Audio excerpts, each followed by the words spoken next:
What if the deadliest earthquake in modern history became the starting point for a revolution in construction? And what if the man who made it happen had never built a single building in his life? He sold air conditioners. Then he looked at a TV screen and asked one question that turned an entire industry upside down. A 10-story residential building, 28 hours from the first bolt to the last. 57 floors, 19 days. 26 floors, 5 days. These aren't frames, mock-ups, or temporary structures. These are fully functional buildings with pipes, wiring, windows, balconies, and real people living inside. While most countries spend years getting permits approved, China is reshaping cities faster than concrete can dry. How is that even possible? And why is the rest of the world still building the same way it did 50 years ago? To understand where it all started, you have to go back to 2008. In May of that year, a magnitude 8.0 earthquake struck Sichuan province. Around 70,000 people died. Not because the buildings were old, many of them had been built recently. They collapsed because concrete can't bend. When the ground shifts beneath your feet, concrete doesn't sway or spring back, it breaks. No warning, no creaking, no chance to run. Just a crack, and everything comes down at once. Schools full of children, hospitals full of patients, homes where families were eating breakfast. One man was watching the news coverage on TV and couldn't shake a single thought. The material the entire world uses to build housing was never designed to handle loads like that. Most people would have felt grief and changed the channel. He asked a different question: why does humanity still build out of this stuff? This man had spent his entire life manufacturing industrial air conditioners. His company had grown into one of China's largest producers of climate control equipment. He had nothing to do with construction. But after what he saw, he took his engineers, his workers, his money, and pointed all of it in one direction. Build buildings differently. Fast, reliable, and without a single bucket of cement mixed on site. He didn't go study how professional builders do it. He started from scratch, with the most basic questions. What is a building actually supposed to do? Stand, not fall. Be comfortable. Last a long time. Everything else was up for debate. He hired people from the aviation and automotive industries, people who knew how to create complex things in factory conditions with the highest levels of precision and repeatability. The goal wasn't to improve construction, it was to replace it entirely. It took years of testing, failed designs, and systems that looked great on paper but fell apart under scrutiny. But eventually the system worked, and not partially, completely. The idea is as simple as a set of building blocks. Instead of putting up a building piece by piece out in the open air, you manufacture every component in a factory. Then you load it onto trucks and drive it to the site. All that's left is assembly. The factory is massive, more than 200,000 square meters of assembly lines, welding stations, and paint booths. Inside, workers put together sections roughly the size of a shipping container. But these aren't empty boxes.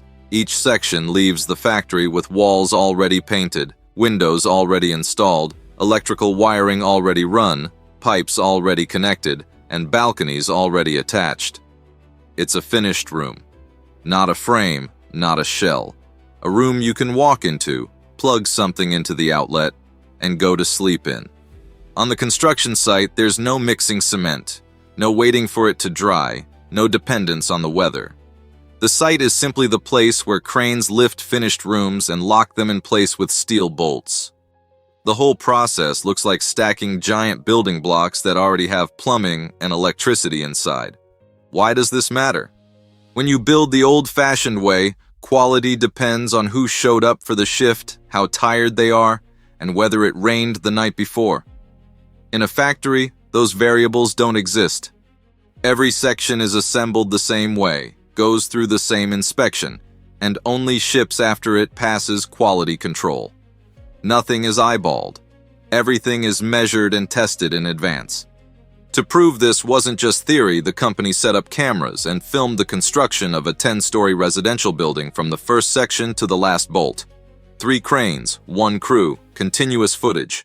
The foundation was already in place. The clock started when the first section came off the truck. It stopped 28 hours and 45 minutes later when the final bolt was tightened on the top floor.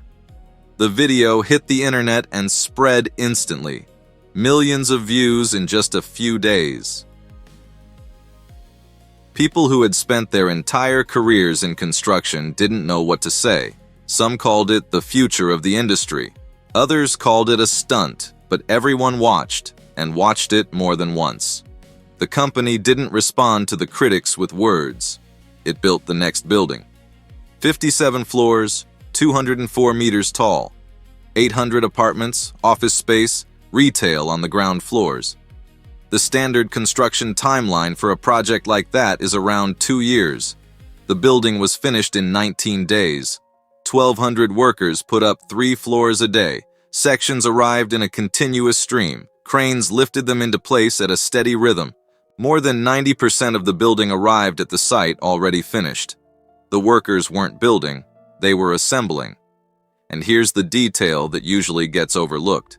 That one building replaced roughly 15,000 concrete mixer truck trips.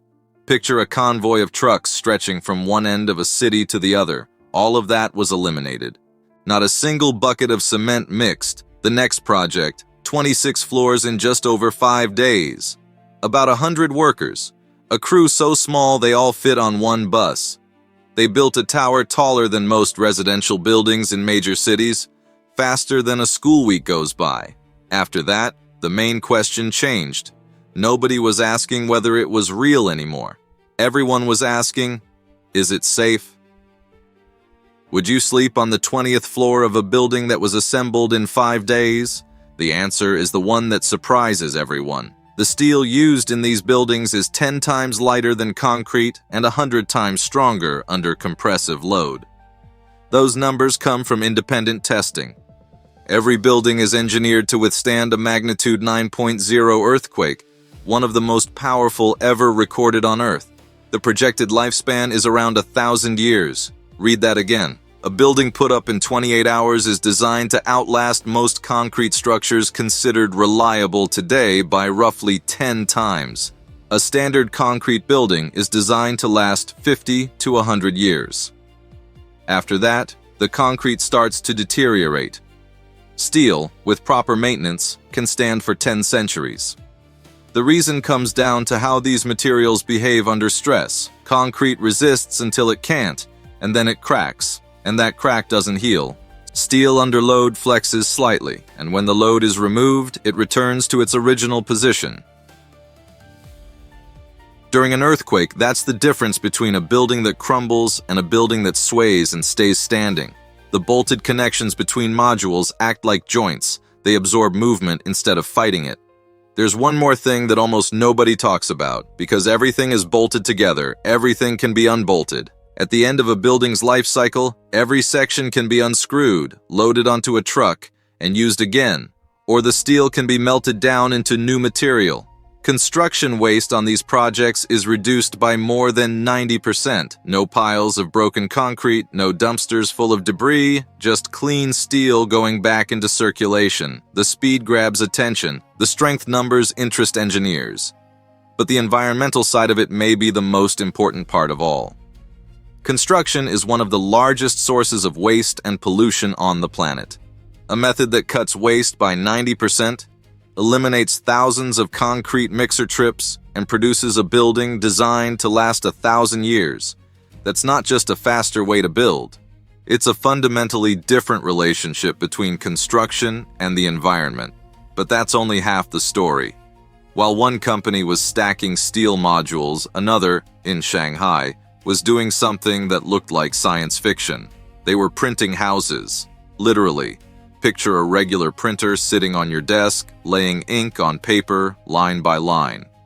Now scale it up to the size of a warehouse. Instead of ink, a mixture of recycled construction waste and fast-setting cement. Instead of paper, a construction site. The machine reads a digital file and builds walls layer by layer, row by row. The building rises out of the ground on its own. No crew, no formwork, no manual labor. In a single day, that company printed 10 complete homes. Not frames, finished homes with load-bearing walls and interior finishes. The cost of materials with this approach drops dramatically compared to traditional construction. The number of workers needed drops even more.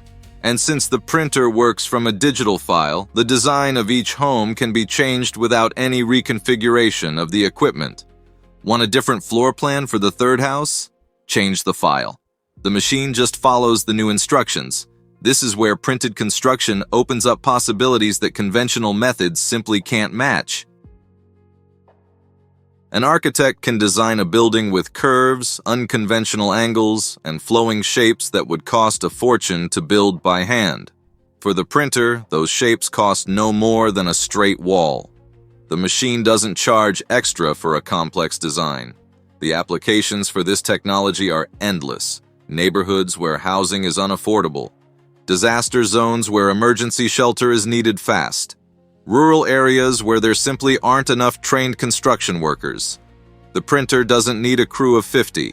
It needs a few operators and a digital file. The two companies work in completely different ways. One assembles sections in a factory and installs them on site.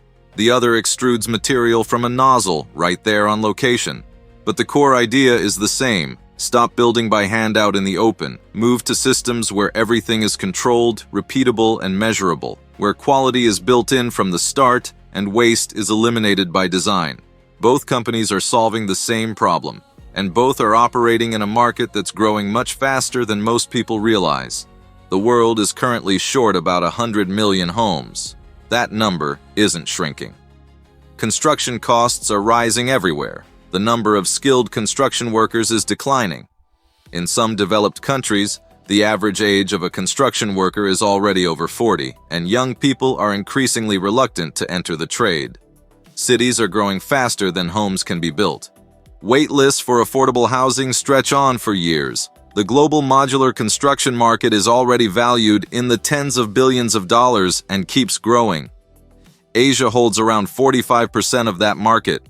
China has invested trillions in infrastructure, and a growing share of that money is flowing toward fast and efficient construction methods. Singapore has made modular technology mandatory in public housing construction. The UK has invested billions in factory-built housing. Japan and South Korea are scaling up their own systems. The money is real. The government backing is real. This is no longer an experiment. So why is most of the world still building the same way it did last century? It's not the technology. Building codes in most countries were written for concrete and wood. They simply don't cover steel modules assembled in a factory. Changing those codes takes years of testing, approvals, and political debate. Cement companies, transportation firms, equipment rental businesses, they all depend on the current system and have no interest in seeing it change. Developers are afraid to take risks, and workers who have spent their entire careers building with traditional methods have every right to worry about their jobs. That's a real problem that can't be ignored. One of the companies once planned to build a structure that would have ranked among the tallest on Earth. The project never broke ground. Not because the engineering wasn't ready, because the rules, the permits, and the financial mechanisms couldn't keep up with the technology. The gap between what we're capable of building and what we're allowed to build, that's the real story. Meanwhile, in China, a 26-story tower goes up in 5 days. A comparable building in London or New York takes 3 years from the first paperwork to the first set of keys. One planet, one decade, completely different worlds. The question isn't whether these technologies will take over. The economics make it almost inevitable. Less waste, shorter timelines, fewer workers, longer-lasting buildings. Every pressure the industry is facing points in exactly this direction. The real question is, how long the gap will last? How many families will spend years waiting for housing while the technology to build it in a week already exists? A man who spent his whole life selling air conditioners watched an earthquake destroy tens of thousands of buildings and asked a simple question. Then he built a factory and changed everything. Someone else pointed a giant printer at a pile of recycled waste and made 10 homes in a single day. A new way to build, faster, stronger, safer, cheaper, and better for the planet. The only question is how much longer the old way holds on. If stories like this grab you, hit like and subscribe so you don't miss the next one. Turn on notifications right away. The next topic is going to be just as unexpected.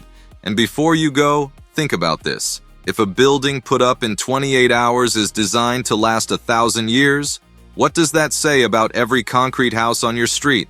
Drop a comment below. We read every single one.